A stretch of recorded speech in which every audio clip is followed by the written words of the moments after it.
Hey everybody, welcome back. Today we're chaining if-else statements together. If-else statements can be changed together for complex logic. Here is pseudocode for multiple chained if-else statements. Basically they're saying if condition 1, then we do statement 1. Else if condition 2, then we do statement 2. Else if condition 3, we do statement 3. Else, finally, we just do statement whatever.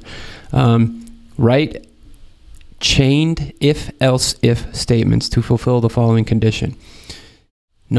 If the number is less than 5, we return tiny. If it's less than 10, we return small. If it's less than 15, if it's less than 20, we return large. And if it's greater than or equal to 20, we say huge. So first thing I'm seeing is test size is 7 here, right? So if we go console.log test size 7, you'll see right now we're getting change me. So what's happening? We're reading test size 7. And then it's returning change me. It doesn't matter what this number is. It could be 70, it could be 7 million. It's still just going to be change me because there's nothing going on in here. So what's the first thing that we know? Well, the first thing we know that we want, if the number is less than 5, we want to return some tiny. So we go if num is less than 5, we're going to return, and we want to put in a string called tiny. Make sure to get your pronunciation right. My guess is that in order to get this right, you can't have it like tiny. You need to have it like that.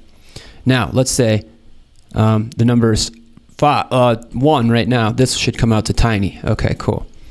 And so now we want to chain it to else if, and then we're going to create a set of arguments, which we're going to take the number that's passed in, so num, and we're going to say if that's less than 10.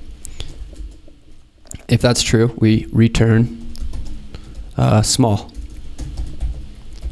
And then we're going to just keep this up. Else if the number is less than 15, we're going to return medium. Else if, so we're just chaining these else statements together. The number is less than 20.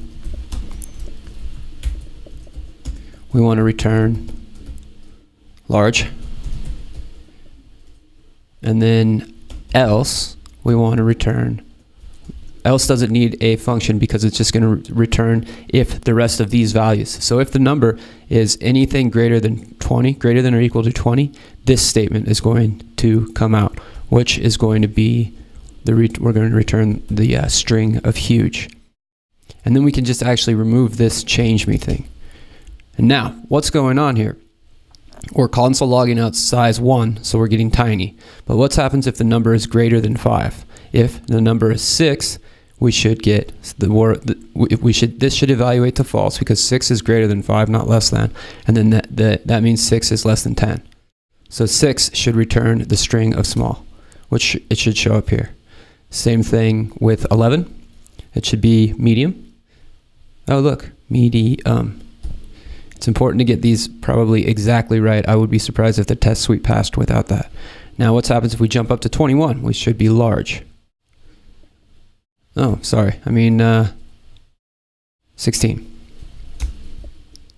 Then we have large because 16 is greater than 15 but less than 20.